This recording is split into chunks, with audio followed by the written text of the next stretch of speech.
அன்பான மாணவர்களே, நிலை மின்னியல் பகுதியிலே மின் இருமுனைகளின் மின் அழுத்தம் என்ற கருத்தாய்வினை இன்று நாம் தெரிந்து கொள்ள இருக்கின்றோம். இந்த வரையறை மற்றும் இந்த டெரைவேஷன் இது இரண்டு வகையாக நாம் செய்து கொள்ள முடியும். அதாவது இந்த அமைப்பு நமக்கு ஒரு மின் இருமுனை, அதாவது எந்த ஒரு புள்ளியிலும் உள்ள மின்னூட்டத்தின் காரணமாக ஏற்படுகின்ற மின்னழுத்தம் என்பது ஈரில்லா தொலைவிலிருந்து அப்புள்ளிக்கு, மின்புலத்தில் உள்ள அப்புள்ளிக்கு ஓரலகு மின்னூட்டத்தினை கொண்டு வர செய்ய வேண்டிய வேலை. இது ஒரு ஸ்கேலர். இதனை நாம் வோல்ட் என்ற அலகினாலே அளக்கின்றோம். இதெல்லாம் நம்ம மின்னழுத்தம் என்பதனை வரையறுக்கும் பொழுதே பார்த்தோம். சம மின்விச மின்னழுத்த கோடுகள் என்ற பரப்புகள் என்பதை பற்றி பார்க்கும் பொழுதும், எவ்வாறு மின்புலத்திற்கும் மின் அழுத்தத்திற்கும் உள்ள தொடர்பு இருக்கின்றது, E = dV/dr, negative space rate of potential என்றெல்லாம் பார்க்கும் பொழுது தெளிவாக பார்த்தோம். இப்பொழுது ஒரு முறையினை நாம் இங்கே பார்க்கின்றோம். அதாவது பல்வேறு புஸ்தகங்களிலே இரண்டு வகையான அமைப்புகளும் மாறி மாறி கொடுக்கின்றன. கணிதம் பயின்று இயற்பியலும் மேல்நிலை வகுப்பிலே படிக்கின்ற மாணவர்களுக்கு இது சற்று சுலபமாக இருக்கும். இந்த கெமிஸ்ட்ரி, ஜுவாலஜி, பாட்டனி, ஃபிசிக்ஸ் என்று கணிதமே எடுத்துக்கொள்ளாத மாணவர்களுக்கு வரக்கூடிய அந்த எளிமையான மதிப்பினையும், அதாவது அனலிட்டிக்கல் ஜியோமெட்ரி படி நாம் எடுத்துக்கொள்வதனையும் அடுத்த டெரிவேஷனில் நான் போட்டு காண்பிக்க போயிருக்கின்றேன் என்ற தினம்.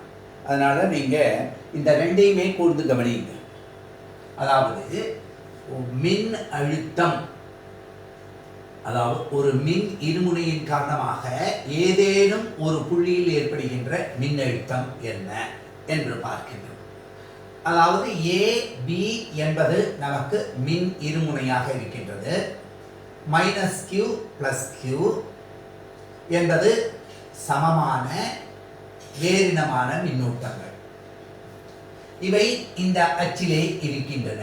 அதனுடைய மையப்புள்ளி O என்றால் ஓவிலிருந்து -QA தொலைவில் உள்ளது. ஓவிலிருந்து B அல்லது +Q என்பதும் A தொலைவில் உள்ளது. இதனுடைய இரட்டையின் திருப்பு திறனானது -Qவிலிருந்து +Qவிற்கு செல்லும் இந்த அமைப்பை எடுத்துக்கணும். இப்போ இந்த அச்சுக்கு இந்த மையப்புள்ளியிலிருந்து தீட்டா கோணம் சாய்வில் R தொலைவில் ஏதோ ஒரு புள்ளி P என்பதனை எடுத்துக்கொள்கிறோம். அந்த புள்ளியிலிருந்து ஈரில்லா தொலைவுக்கோ அல்லது ஈரில்லா தொலைவிலிருந்து அந்த புள்ளிக்கோ வரக்கூடிய செய்யப்படக்கூடிய வேலை, ஓரலகு மின்னோட்டத்தினை எடுத்து வர செய்யப்படக்கூடிய வேலையே மின்னழுத்தம் என்று வரையறுக்கப்படுகிறது. நம்ம இந்த மாதிரி 5 மார்க் 10 மார்க் கேள்வியெல்லாம் எழுதும்போது முதல்ல தத்துவம் எழுதணும், பிரின்சிபல் எழுதணும். அப்போ மின்னழுத்தத்தின் வரையறை தான் இங்கே வேணும். அது வோல்ட் என்ற அலகினால் அளக்கப்படுகிறது. இது ஸ்கேலார் அழகாக இருக்கின்றது. சரி, ஆனால் இந்த புள்ளி P என்பது இந்த B என்ற புள்ளியிலிருந்து R1 தொலைவிலும் A என்ற புள்ளி -Qவிலிருந்து R2 தொலைவிலும் அமைந்திருக்கின்றது. அப்போ இந்த AOP என்ற முக்கோணத்தில் இந்த கோணத்தின் மதிப்பு 180 θ. ஏன்னா இந்த மதிப்பை தீட்டா கோணம் சாய்வில் இருப்பதாக எடுத்துக்கொண்டிருக்கின்றோம். இதுதான் நமக்கு இந்த படத்தினுடைய விளக்கமாக இருக்கின்றது. சரி, மிக எளிமையாக நமக்கு என்ன தெரியும்? ஒரு புள்ளி மின்னூட்டத்தின் காரணமாக ஏற்படக்கூடியது 1/4πε0 Q/R என்று தெரியும். Q1 Q2/R² விசை அந்த R1 தொலைவினால் பெருக்கப்படுறதுனால அந்த R1² இருக்கக்கூடியது ஒன்று போயிட்டு விடுகின்றது. இப்போ ஓரளவு மின்னூட்டமாக இருக்கிறதுனால இங்கே அந்த Q0 மதிப்பு 1 என்று ஆகின்றது. அப்போ இந்த +Qக்கு இந்த அமைப்பு, அதனால் potential at P due to +Q என்பது 1/4πε0 Q/R1 என்று எழுதலாம். அதே போல் இந்த -Q என்பது R2 தொலைவில் அமைஞ்சிருக்கிறதுனால இந்த மின்னழுத்தத்தின் மதிப்பு, அதாவது P என்ற புள்ளியில் -Qவின் காரணமாக ஏற்படுகின்ற மின்னழுத்தத்தின் மதிப்பு -1/4πε0 Q/R2. இது எதனால என்ன எடுத்தோம்னா, இது விரட்டு விசையாக இருந்தது, இது ஈர்ப்பு விசையாக இருந்தது. வேலை என்பது ஸ்கேலராக இருந்தாலும் விசை வெக்டராக இருந்ததுனால அந்த -Q வந்தது. சரி, அப்போ மொத்த மின்னழுத்தத்தினுடைய மதிப்பு அட் பி என்ற புள்ளியில் இவை இரண்டுக்கு காரணமாக ஏற்படக்கூடியது இந்த காமனாக இருக்கக்கூடிய 1/4πε0 சில நேரங்களில் நம்ம k என்று குறிப்பிடுவோம் q into 1/r1 minus 1/r2 இந்த மைனஸ் தான் இங்கே வந்திருக்கு அல்லது இந்த ப்ளஸ்ன்னு போடுவோம். இப்போ இந்த மதிப்பு இப்போ இருக்கின்றது. சரி, இந்த பகுதிகளில் இந்த r என்பது இந்த a மதிப்பை பார்க்கும் பொழுது r much greater than a. அதிகமாக நம்ம மின்புலம் பார்க்கும் பொழுதும் சொன்னோம் இந்த a மின் இருமுனையினுடைய அந்த அரை தொலைவு என்று சொல்லக்கூடியது, அதாவது மையப்புள்ளியிலிருந்து ஏதேனும் ஒரு மின்னூட்டத்திற்கு உண்டான தொலைவு மிக மிக சிறும மதிப்பு. அப்ப இந்த மதிப்பை கொண்டு நம்ம என்ன செய்யலாம், இந்த முக்கோணத்தை முதல்ல எடுத்தோம்.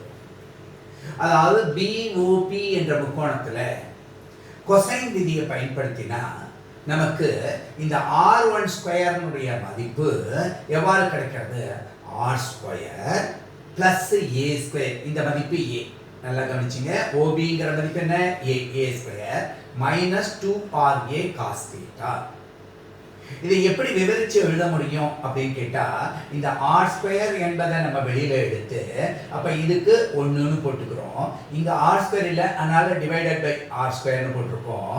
இதுக்கும் r ஸ்கொயர்னால வகுக்கணும், ஏன்னா தொடர்ச்சியா இப்படி கொண்டு போகும் பொழுது அப்ப மேல ஒரு r இருக்கிறதுனால 2a/r cos θ என்று இருக்கு. இங்க ஏற்கனவே நம்ம r much greater than a ன்னு சொல்லியிருக்கோம். அப்ப a square by r square என்பது நீக்கத்தக்க மதிப்பாக நெக்லிஜிபிள் ஆக இருக்கின்றது. சரி சார், அப்ப r1 என்பதனுடைய மதிப்பு இதிலிருந்து இது நீக்கத்தக்கதா போயிடுச்சுன்னா r1 ஸ்கொயர் எல்லாத்துக்குமே ஸ்கொயர் ரூட் எடுத்தோம்னா r1 ஈக்குவல் டு r ஸ்கொயர்ங்கிறது ஸ்கொயர் ரூட்ல r ஆயிருது 1 minus 2a/r cos θ power of square ரூட்ங்கிறதுனால. அப்ப இந்த மதிப்பை அப்படியே தலைகீழ, ஏன்னா இங்க 1/r1 சப்ஸ்டிட்யூட் பண்றதுனால 1/r1 ஈக்குவல் டு இது அப்படியே 1/r, இது அப்படியே கீழே வரும்போது பவர் மைனஸ் ஆஃப் என்றாகின்றது. இந்த சமன்பாடுகள்ல நமக்கு அவ்வளவு கஷ்டம் கிடையாது. சரி சார், இந்த சமன்பாட்டை பைனாமியல் தியரம் கொண்டு நம்ம ஃபர்ஸ்ட் ஆர்டருக்கு செய்யறோம். அதுக்கு அடுத்த ஹையர் ஆர்டர்ஸ் எல்லாம் நெக்லெக்ட் பண்றோம், ஏன்னா பவர் மைனஸ் ஆஃப்ல இருக்கிறதுனால. அப்ப binomial தேர்ப்படி 1/r1 equal to 1/r.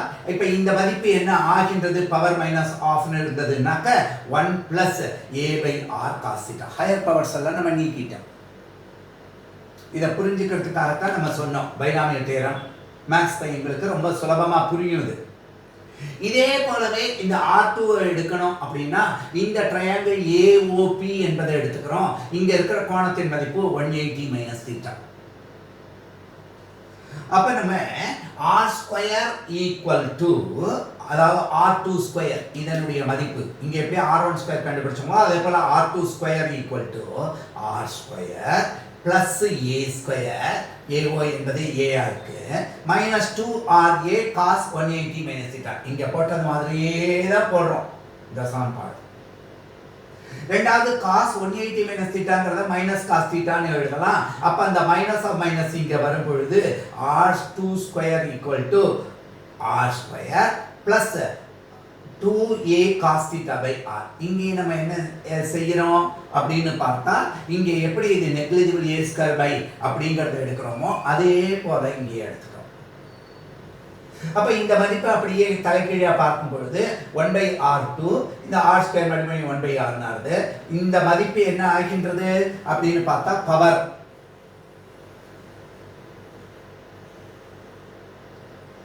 இந்த மதிப்பை கொண்டு பார்க்கும் பொழுது இப்ப 1 இந்த இங்க போட்டிருக்கோம் இல்லையா, இந்த மதிப்பை கொண்டு வந்தோமே அதே தான் பைனாமியல் தேற்றத்தை கொண்டு இங்க 1/r 1 பிளஸ் a/r cos θ இந்த ஸ்டெப்பே தான் இங்கே இன்க்ளூட் ஆகுது.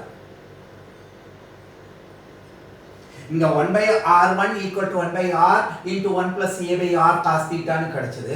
இங்க 1/r2 equal to 1/r 1 minus a cos θ/r வந்தது. இங்க பிளஸ் வந்திருந்தது, இங்க மைனஸ் வந்தது. இது பிளஸ் q க்கு, அது மைனஸ் q க்கு. இந்த அடிப்படை இதை நீங்க ஞாபகம் வச்சுங்க.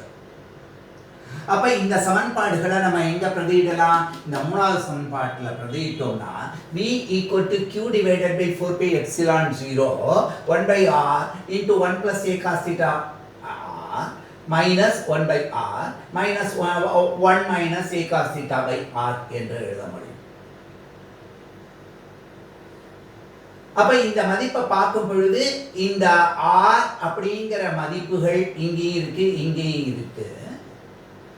அப்ப இந்த மதிப்புல பாருங்க, இந்த 1/r அப்படிங்கறதையும் வெளியில எடுத்து இதுக்குண்டான மதிப்பு பார்த்தா 1, இந்த மைனஸ் ஆஃப் 1 அது ரெண்டு கேன்சல் ஆயிடுச்சு. அப்ப மைனஸ் ஆஃப் மைனஸ் 1 2 வந்து 2a, இங்க பாருங்க a cos theta by r, a cos theta by r அது பிளஸ் ஆயிடுது. இந்த 1 கேன்சல் ஆயிடுச்சு, இந்த r இருக்கு, அந்த சேர்த்து இங்க 2aq by r square cos theta ன்னு கிடைக்கும். ஆனா நமக்கு இந்த இருமுனை அந்த மின்னூட்டங்களின் இடைத்தொலைவு அந்த மின்னூட்டத்தின் மதிப்பை பெருக்க என்ன கிடைக்கும்? திருப்புத்திறன் மதிப்பு கிடைக்கும். எனவே மொத்த மின்னழுத்தம் = 1/4πε0 p cos theta by r square என்று எழுதுகின்றோம். இப்ப இந்த p என்பதை வெக்டர் வடிவத்தில் கொண்டு போனோம்னா அந்த திசைக்கு r அலகு வெக்டர்னால பெருக்கினோம்னா இது என்ன ஆகின்றது? இது ஒரு ஸ்கேலார் ப்ராடக்ட், டாட் ப்ராடக்ட் என்று குறிப்பிடுகிறது. p dot r = p r cos theta. அதான் அந்த மதிப்பு வருகிறது. இது அலகு வெக்டரா இருக்கிறதுனால அப்படியே இதை எழுத முடியும். இது ஒரு ஸ்கேலார் பெருக்கமாக இருக்கின்றது. ஏன்னா நமக்கு கிடைக்கின்ற மொத்த மதிப்பு ஸ்கேலாராக அமைகின்றது. இது வெக்டராக இருந்தாலும் நமக்கு கிடைக்கிற மதிப்பு வெக்டராக இருக்கிறதுனால நமக்கு இது ஸ்கேலார் பெருக்கம், குறுக்கு பெருக்கம், கிராஸ் ப்ராடக்ட், டாட் ப்ராடக்ட் அப்படின்னு நம்ம வெக்டர்களில் படிக்கிறோம். இந்த மதிப்பை ஞாபகம் வச்சுக்கிட்டீங்கன்னா போதும். அப்ப v னுடைய மதிப்பு வெக்டர் அளவில் இந்த சமன்பாட்டினால் குறிப்பிடுகிறது, சாதாரணமான அளவில் இந்த சமன்பாட்டினால் குறிப்பிடப்படுகின்றது. அப்ப v = 1/4πε0 p dot vector r by r square. நல்லா ஞாபகம் வச்சுக்கணும். ஒரு புள்ளி மின்னூட்டம்னா 1/ε0 q by r1 கிடைச்சது. ஆனா இங்க 1/4πε0 p divided by r square கிடைக்கிறதுனா இது q இல்ல, இது p. அந்த p என்பதிலேயே இயற்பியல் தன்மைப்படி என்ன இருக்கு? மின்னூட்டத்தையும் இடைத்தொலைவையும் பிரிக்க வரக்கூடியது. அதனால இயற்பியல் தன்மைப்படி இது சரியானதாக இருக்கின்றது. சரி சார், அப்ப இந்த புள்ளி P இந்த கோடு AB அமைந்துள்ள இந்த அச்சுக்கோட்டிலேயே இருந்திருக்குமானா என்ன ஆயிருக்கும்? இந்த தீட்டாவுடைய மதிப்பு சுழியா இருந்திருக்கும். எப்ப அந்த மதிப்பு சுழியோ அப்ப cos 0 மதிப்பு 1, அப்ப v = 1/4πε0 p divided by r square என்பதாகவே இத்தனை வோல்ட்டுகள் என்றே கிடைக்கும். அச்சுக்கோட்டுக்குன்னு தனியா டெரிவேஷன் பண்ண வேண்டாம், ஏதோ ஒரு புள்ளியில கண்டுபிடிச்சதுனால இதே கிடைக்கும். இதே போல நடுவரை கோட்டு புள்ளி ஈக்குட்டோரியல் லைன்ல பார்த்தோம் அப்படின்னா இந்த தீட்டாவினுடைய மதிப்பு என்ன ஆகிறது? சரி சார், 180 டிகிரி இருந்தா அதுவும் என்ன இருந்திருக்கும்? ஆப்போசிட் டைரக்ஷன்ல இருந்திருக்கும். அது whatever be that particular thing, இந்த மதிப்பு தான். ஏன்னா இது ஸ்கேலார் மதிப்பா இருக்கிறதுனால எந்த இடத்துலையும் செய்யப்பட வேண்டிய வேலை ஒன்றாக இருக்கு. இந்த திசையில இருந்தா 0, இந்த திசையில இருந்தா -q இருந்தது, அந்த மைனஸோட சேர்ந்து இந்த இடத்துக்கு இந்த மதிப்பு எண் மதிப்பு மாறாது. ஆனா அதே சமயத்துல நடுவரை கோடாக இருந்திருந்தா இந்த புள்ளியிலேருந்து நேரா இப்படி போயிருந்தா இதனுடைய மதிப்பு 90 டிகிரியா மாறி இருக்கும். எப்ப அது 90 டிகிரியா இருக்கோ cos 90 மதிப்பு சுழி, அப்ப v = 0. அப்ப நடுவரை கோட்டின் மீது உள்ள புள்ளியில ஏன்னா சமமான தொலைல சம வேலைகள் இருக்கிறதுனால ஒன்று நிகரம் செய்து அந்த மதிப்பு எப்பொழுதுமே என்ன ஆகின்றது? சுழி ஆகின்றது. ஆக இது ஒரு வகையான அமைப்பு. இப்போ நம்ம தெளிவாக மற்றொரு விதத்திலும் இந்த டெரிவேஷனை எப்படி எடுத்துக்கிறோம்னு பாருங்க. அது இன்னும் சற்று எளிதான முறை. இதில் அப்ராக்சிமேஷன்கிறத எடுத்து பைனாமியல் தேற்றம் அப்படிங்கிறத நம்ம பயன்படுத்துகிறோம். அதனால இந்த தன்மை இருக்கின்றது. ஆனால் நம்ம அடுத்து நம்ம பார்க்க இருக்கக்கூடியது நேரடியாகவே இந்த ட்ரிக்னாமெட்ரி, அனலிட்டிக்கல் ஜியோமெட்ரின்னு சொல்கிறோமே, அதெல்லாம் நம்ம சின்ன 10ஆம் கிளாஸ் வரையிலும் நல்லா படிச்சிருக்கிறதுனால மேல்நிலை கல்வியில் நம்ம இது மேக்ஸே இல்லைன்னா கூட அந்த அமைப்பு எளிமையாக புரியக்கூடியதாக இருக்கு. நம்ம பரீட்சையில் எதை சார் எழுதலாம்? எதை எழுதினாலும் மார்க் உண்டு. அதாவது ஒரு குறிப்பிட்ட வடிவத்தில் தான் இருக்கணுங்கிறது இல்லை. அவன் கேட்குற கேள்வி எப்படி இருக்கு? மின் இருமுனைக்கான ஏதேனும் ஒரு புள்ளியில் உள்ள மின்னழுத்த மதிப்பினை கண்டுபிடியுங்கள் அப்படின்னு தான் கொடுக்குறாங்க. இந்த மதிப்புல நம்ம பார்க்க போற ஒரு கருத்தாக்கத்தை நீங்க தெளிவாகவும் புரிஞ்சுக்கலாம். அது உண்மை அப்படிங்கிறத எப்படி புரிஞ்சுக்கிறது சார் அப்படின்னு கேட்டா ஒரு சின்ன அமைப்பை பற்றி நான் சொல்றேன். இப்ப கவனிங்க. இப்ப இது ஒரு பேப்பரா இருக்கு. இப்ப இந்த பேப்பர் இந்த இடத்துல பாத்தீங்கன்னாக்கா செவ்வகமா இப்படியே சமமா இருக்கக்கூடியதா இருக்கு. இந்த பேப்பரையே நான் இப்படி நான் கூம்பு போல வடிவமைக்கிறேன். இப்படி செய்யும் பொழுது இந்த தன்மையை பாருங்க. இந்த புள்ளியை பார்க்கும் பொழுது இந்த புள்ளி இதனுடைய மைய புள்ளியிலேருந்து எவ்வளவு தூரம் உள்நோக்கி சென்றிருக்கோ அதே அளவு தூரம் இங்க வெளிவந்திருக்கு. இந்த தன்மையை மட்டும் கொஞ்சம் மனசுல வச்சுங்க. இவ்வாறு சமமாக இருந்தது. இந்த அமைப்பை இவ்வாறு எடுக்கும் பொழுது இது உள்நோக்கி செல்கின்றது, இது வெளிநோக்கி செல்கின்றது. மைய புள்ளியிலிருந்து இது எவ்வளவு தூரம் உள்நோக்கி சென்றதோ அதே அளவு வெளியில வந்திருக்கு. வடிவத்துல நம்ம தெரிஞ்சுக்கிற விஷயம் அது. சரி, இப்ப மறுபடியும் பார்ப்போம். இந்த அதேதான், வேற எதுவும் மாற்றம் கிடையாது. சற்று A B, இங்க பிளஸ் Q என்பது இருக்கு, இங்க மைனஸ் Q என்பது இருக்கு. இதனுடைய மையப்புள்ளியை நம்ம எடுத்துக்கிறோம், O என்று எடுத்துக்கிறோம். இந்த O என்று எடுத்திருக்கக்கூடிய புள்ளியிலிருந்து இந்த மதிப்பு A என்ற தொலைவிற்கு, இது A தொலைவு, மென்னிருமுனை. இதனுடைய திருப்பு திறன் எப்பொழுதுமே இந்த திசையில இருக்கும். இதெல்லாம் ஒண்ணுதான். இதையே தான் நம்ம எடுத்துக்கிறோம். நல்லா கவனிச்சு பாருங்க. இங்கேருந்து ஏதோ ஒரு புள்ளி P என்பதனை எடுத்துக்கிறோம். இது என்ன கோண அளவில் இருக்கு? தீட்டா கோண அளவில் இருக்கு. இது என்ன தொலைவில் எடுக்கப்பட்டிருக்கு? R தொலைவில் எடுக்கப்பட்டிருக்கு. சரி சார், இந்த P என்ற புள்ளி இந்த B என்ற புள்ளியிலிருந்து என்ன தொலைவில் அமைஞ்சிருக்கு அப்படின்னு பார்த்தா R1 தொலைவில் அமைஞ்சிருக்கு. இந்த புள்ளி எப்படி அமைஞ்சிருக்கு அப்படின்னு பார்த்தா R2 தொலைவில் அமைஞ்சிருக்கு. இதெல்லாம் அதேதான், எதுவும் கஷ்டம் கிடையாது. சரி சார், இப்ப நம்ம என்ன செய்யலாம்? இந்த R1 என்பது கொஞ்ச நேரத்துக்கு முன்னாடி பேப்பரை வளைச்சு காமிச்சு இல்லையா, அந்த தன்மையை ஞாபகம் வச்சுங்க. இந்த B இருந்து ஒரு குத்துக்கோடு நம்ம போட்டிருந்தோம் அப்படின்னு சொன்னா இதை D என்று சொல்லுவோம். இது குத்துக்கோடு. அப்ப இந்த D என்ற புள்ளியிலிருந்து Pயும் இந்த B என்ற புள்ளியிலிருந்து Pயும் சம தொலைவு, அது R1க்கு சமம். அப்ப இந்த R1 மதிப்பு வேணும் அப்படின்னு சொன்னா இந்த R மதிப்பிலிருந்து இந்த ODங்கிற தொலைவை கழிச்சுட்டா நமக்கு கிடைக்கும். இந்த பேப்பரை சுத்தி காமிக்கும் போது சொன்னேன் சற்றே நீட்டின்றது. அது என்ன சார் அப்படின்னா, இதை எப்படி சற்று நீட்டினீங்கன்னா இதே தொலைவுக்கு நீட்டி விட்டு இருந்தீங்கன்னா அப்ப இதுலேருந்து குத்துக்கோடு போட்டிருந்தோம் அப்படின்னு சொன்னா இது குத்துக்கோடா இருந்தது அப்படின்னு சொன்னா இந்த மதிப்பு இருக்கு இல்லையா, OC என்ற மதிப்பு, இந்த மதிப்பும் நமக்கு என்னவாக அமைகின்றது அப்படின்னு பார்க்கிறோம். இந்த மதிப்பு அப்ப OD என்ற மதிப்பு எதுக்கு சமமா இருக்குன்னா OC என்றதுக்கு. இந்த கோணம் தீட்டானா இந்த கோணம் தீட்டா, இந்த புள்ளிய O அப்படிங்கறத இந்த புள்ளி. அப்ப இந்த ஒரு முக்கோணம் கிடைக்கும். அப்ப இந்த R2 மதிப்பு எப்படி இருக்குன்னா R plus OC என்பதாக இருக்கின்றது. இந்த கருத்தாக்கத்தை மட்டும் மனசுல வச்சுங்க. மிக எளிமையா டிரைவ் பண்றத பாருங்க, சுலபமா இருக்கும். AB என்பது ஒரு மின்னிருமுனை, அதனுடைய அச்சு எப்படி வேணாலும் இருக்கட்டும். அதுல ஏதோ ஒரு புள்ளியில தீட்டா கோணத்துல இந்த மையத்துல இருந்து நமக்கு இந்த P என்ற புள்ளி அதேதான் R தொலைவில் இருக்கு. போன படத்தை ஞாபகம் வச்சுக்கிட்டீங்கன்னா ஈஸியா புரிஞ்சுக்கலாம். இப்ப வடிவத்தை நம்ம கால்குலேட் பண்ணி பார்ப்போம். தொடக்கத்துல மின்னழுத்தத்துக்கு உண்டான வரையறை அதேதான். ஈரில்லா தொலைவில் இருந்தது அல்லது புண்படுத்துள்ள புள்ளியிலிருந்து ஈரில்லா தொலைவுக்கு ஓரளவு மின்னோட்டத்தினை எடுத்து செய்யப்படுகின்ற வேலையின் அளவு மின்னழுத்தம் என்று அழைக்கப்படுகின்றது. அப்ப நம்ம முதல்ல என்ன சொல்றோம்? மின்னழுத்தம்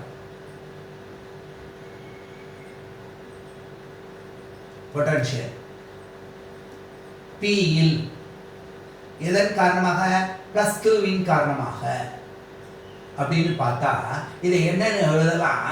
இதை V1 அப்படின்னு வச்சுக்கிறீங்கன்னு வச்சுங்க.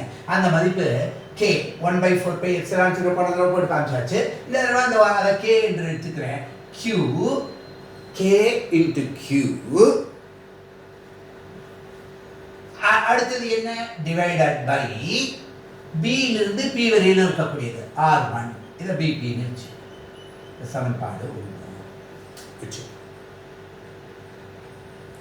இதே போல மின்னழுத்தம்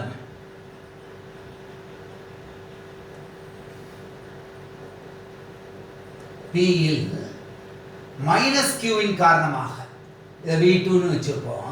இந்த மதிப்பு என்ன அப்படின்னா அதே K அதே Q ஆனா மைனஸ் குறியோட இருக்கு டிவைடட் பை என்னன்னு போட்டாகணும் AP என்று எழுதியா அந்த தொலை சமன்பாடு 2 சுலபம். அப்ப மொத்த மின்னழுத்தம் நிகர மின்னழுத்தம்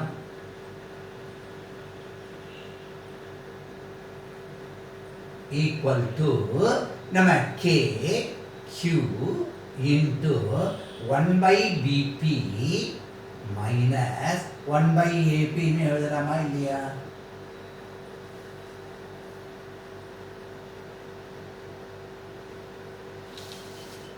சரி சார், இப்ப BP என்னுடைய மதிப்பு என்னன்னு நமக்கு தெரியும்.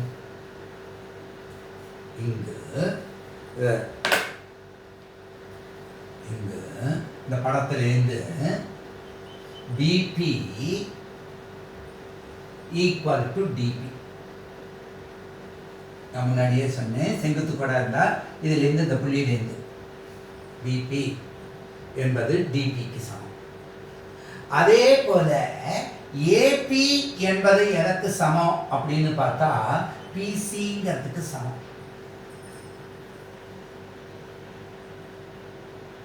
அப்ப இந்த மொத்த மின்னழுத்த மதிப்பை V equal to இதனுடைய தன்மைப்படி எழுதினா K into Q into K என்ன 1/4πε0 1 by dP ன்னு எழுதலாம்.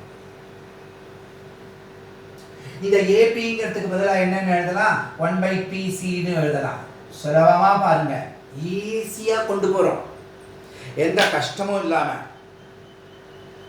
சரி சார், இந்த மதிப்பையே நம்ம மறுபடியும் எப்படி எழுதலாம்? K into Q into 1 by dP. dPங்கிறது என்னன்னா நமக்கு தெரிஞ்ச தொலைவு ஓவிலிருந்து P வரையிலும். அப்ப 1 divided by ஓவிலிருந்து P வரையிலும் மைனஸ் OD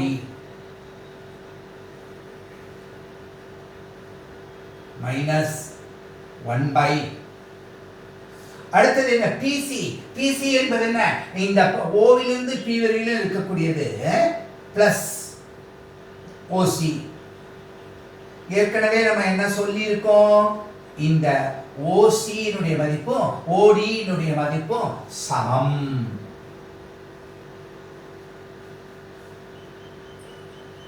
இதுதான் நமக்கு இருக்கக்கூடியது. அப்ப இந்த இதற்கு சமன் வாய்ப்பாடு எடுத்து பார்த்தோம்னா KQ என்பது அப்படியே இருக்கு. இது ரெண்டுத்துக்கு காமனா நம்ம எடுத்தோம் அப்படின்னா நல்லா கவனிச்சு பாருங்க, A minus B A plus B A square minus B square. அப்ப OP square minus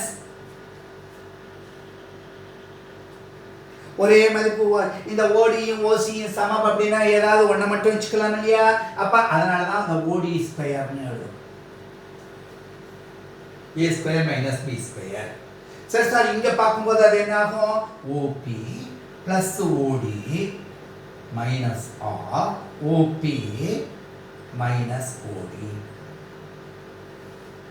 இப்ப நல்லா கவனிங்க, OP மைனஸ் OP கேன்சல் ஆயிடுது, மைனஸ் ஆஃப் மைனஸ் பிளஸ் ஆயிடுது. அப்ப V னுடைய மதிப்பு நமக்கு என்ன கிடைக்கின்றது அப்படின்னு நம்ம பார்க்கிறோம். அப்ப V ஈக்குவல் டு சுலபமா வந்துட்டோம் பாருங்க, KQ இன்டு என்னென்ன எழுத முடியும்? இந்த OD பிளஸ் OD பிளஸ் OD. அப்ப OD னுடைய மதிப்புக்கு இங்க வந்து என்னென்ன எழுத முடியும்? 2OD ன்னு எழுதி divided by OB square minus OD square. இந்த சமன்பாடு எவ்வளோ குயிக்காக வருது பாருங்க, வேற ஒன்றுமே இல்லை. a plus b into a minus b, அந்த தான் மேக்ஸிமம் இங்கே எடுத்திருக்கக்கூடிய மேக்ஸே. இப்போ இந்த இடத்துல நம்ம பார்க்குறோம், இந்த ஓடி என்பதனுடைய மதிப்பு ஓபி என்ற மதிப்பை பார்க்கும் பொழுது OD square much less then OB square. ரொம்ப சிறியது.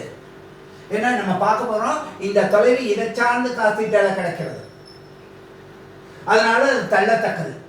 எனவே தள்ளத்தக்கது, நெக்லிஜிபிள்.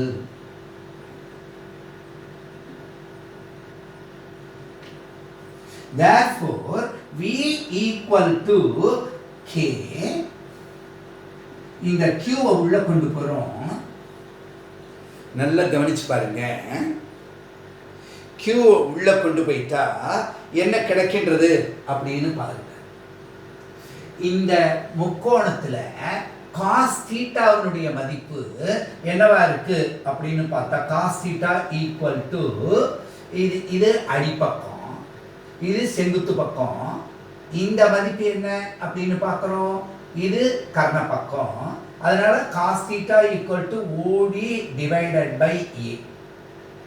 அப்போ therefore OD equal to A cos theta. அப்ப இந்த ODங்கிற இடத்துல நான் என்ன எழுதலாம், A cos theta. இதை தவிர இங்க என்ன இருக்கு, 2 ஒன்று இருக்கு. 2 ODங்கிறதுனால divided by OP square. OP ஸ்கொயர்ங்கிறது என்ன, R ஸ்கொயர். அப்ப பாருங்க, V equal to 1 by 4 pi epsilon 0. இந்த Q into 2ங்கிறது என்ன எழுதலாம், P என்று எழுதலாம். cos theta divided by R ஸ்கொயர்னு எழுதலாமா கூடாதா? இதானே நம்ம பைனல் மதிப்பு. எந்த கவலையும் இல்லாம வந்துருச்சு பாருங்க. இந்த இடையில இருக்கக்கூடிய இதுக்கு வேணாலும் நம்ம இது கொடுத்துட்டு போகலாமே. அப்ப எவ்வளவு சுலபமான மதிப்புல வந்தாச்சு.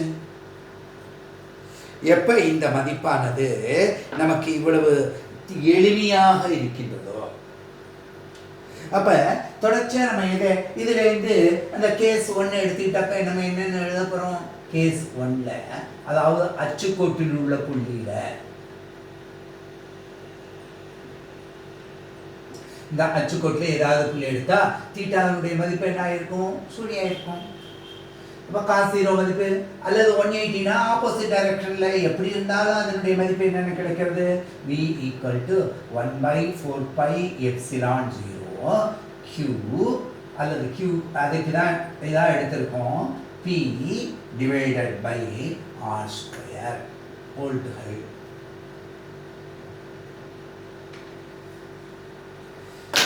கேஸ் 2ல நடுவரை கோட்டு,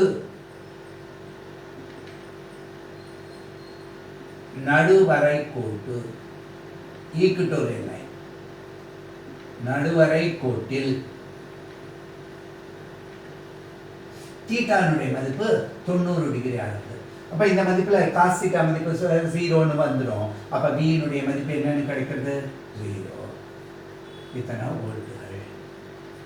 இப்ப நல்ல தெளிவா புரிஞ்சுங்க. ஒரு மின் இருமுனைக்கு நம்ம மின்னழுத்தத்தை 2 வகையில் அந்த பைனாமிய தேற்றத்தை கொண்டும், ரெண்டும் ஒண்ணுதான். இந்த அனலிட்டிக்கல் ஜியோமெட்ரியிலேயே தெளிவாக எடுத்து போட முடியும். அப்ப இதுல மின்னழுத்தம் பிளஸ் கியூல என்ன புள்ளி கிடைச்சது, இது என்ன கிடைச்சது, இந்த தொலைவுகளை இந்த வடிவத்துல இருக்கக்கூடிய இந்த ப்ரொஜெக்ஷன், இங்கேருந்து வரையக்கூடிய இந்த கோட்டினுடைய நீட்டத்திற்கு இங்கேருந்து வரையப்படக்கூடியது. இந்த அமைப்புக்காகத்தான் அந்த பேப்பரை மடிச்சு காமிச்சேன். அப்படி பார்க்கும்போது இந்த மையப்புள்ளியிலேருந்து இது எவ்வளவு குறைகின்றதோ அது அவ்வளவு நீளுகின்றது. அதுதான் OD equal to OC. இது முக்கியமான ஒரு பண்பு, தெரிஞ்சுக்கணும். அப்ப நமக்கு அந்த பிபியினுடைய மதிப்பை நமக்கு தெரிஞ்ச R மதிப்பிலிருந்து இந்த மதிப்பை எப்படி கூட்டுறது, இப்போ இதை எப்படி கண்டுபிடிக்கலாம்? இங்க a θ 2 கொடுத்திருக்கிறதுனால cos θ மதிப்புல இருந்து இதை கண்டுபிடிக்கலாம். அப்ப cos θ OD/a, அதனால OD a cos θ என்று எடுத்துக்கலாம். தகுந்த முறையில ஜஸ்ட் இங்க பாருங்க 1/a - b 1/a + b இந்த ரெண்டுத்துக்கு தான் நம்ம பார்க்கணும். அப்ப சமமான மதிப்புனா இது ரெண்டுத்தையும் பெருக்கினா வரக்கூடிய இதுல பார்க்கும்போது இந்த மதிப்பை கொண்டு இந்த அமைப்பை போடுறோம். இதை சுருக்கினா இது கிடைக்கும். ஒரே அப்ராக்சிமேஷன் என்ன சொல்றோம்? இந்த OD என்பதனுடைய மதிப்பு OD² மதிப்பு இந்த OP என்ற மதிப்பினை பார்க்கும்போது, ஏன்னா இது a கூட கம்பேரிசன் ஆம்ஸ்ட்ராங்ல, இது சென்டிமீட்டர்கள்ல மீட்டர்கள்ல, அப்ப அந்த காரணத்தினால இது தள்ளத்தக்கதா இருக்கிறதுனால இந்த வாய்ப்பாடு இப்படி சுருங்குகின்றது. அந்த OP-னுடைய மதிப்பு r² என்று எடுத்து v = என்று எடுத்திருக்கின்றோம். ஆக இந்த அச்சுக்கோட்டிலே நடுவை கொட்டலாம். எனவே மாணவர்களே, இந்த பகுதி உங்களுக்கு நன்றாக புரிந்திருக்கும் அப்படின்னு நினைக்கின்றேன். இத்தகைய வரைபடங்கள், இத்தகைய கருத்தாக்கங்களை எல்லாம் நம்ம சற்று தெளிவாக மீண்டும் மீண்டும் எழுதி பார்க்கும் பொழுது நன்றாக இது தெளிவாக இருக்க முடியும். ஆக ஒரு நிலைமின்னியல் பகுதியில் ஒரு 60% பகுதியை நம்ம இப்போ முடிச்சிருக்கோம். இதுக்கு மேற்கொண்டு இருக்கக்கூடியது அப்படின்னு பார்க்கும் பொழுது இந்த காஸ் விதி, அதனுடைய பயன்பாடுகள் அப்படிங்கிறத பார்த்து, மேற்கொண்டு ஒரு மின் தேக்கி அப்படிங்கிறது இந்த காஸ் விதியினுடைய பயன்பாட்டிலேருந்து தான் வரக்கூடியதாக இருக்குது. மின் தேக்கிகள் அப்படிங்கிறது நிறைய கணக்குகள் இருக்குது. எப்படி 2வது கரண்ட் அண்ட் எலக்ட்ரிசிட்டியில் மின் தடைகளை பற்றி படிக்கிறோமோ அது போல் இங்கே படிக்க போகின்றோம். அதற்கு மேலும் நமக்கு ஒரே ஒரு கருவி கொடுத்துருக்காங்க, வான் டி கிராஃப் இயற்றி, வான் டி கிராஃப் ஜென்ரேட்டர், நிலை மின்னியல் இயற்றி. மிக உயர்ந்த 10⁶ அல்லது 10�7 அளவு வோல்ட்டுகள் கொண்ட மின் அழுத்தத்தினை உருவாக்கக்கூடிய ஒரு கருவியாக நமக்கு வான் டி கிராஃப் ஜெனரேட்டர் செயல்படுகின்றது. அது எவ்வாறு இருக்கின்றது, கூர்முனைகள் செயல்பாடு, கரோனா டிஸ்சார்ஜ் என்பதெல்லாம் நம்ம படிக்கும் பொழுது அது நன்றாக தெரிந்து கொள்வோம். ஆக நிலை மின்னியல் அப்படிங்கிற சாப்டர் முதல் சாப்டராக இருக்குது. அதைத்தான் நம்ம தெளிவாக ஒவ்வொரு சின்ன சின்ன பகுதிகளாக எடுத்து பார்த்துருக்கோம். நிறைய கணக்குகளும் இதில் தொடர்ச்சியாக போட்டுக்கிட்டே வரப்போகிறோம். நீங்கள் நன்றாக இதை படித்து கொண்டே வர வேண்டும். நன்றி.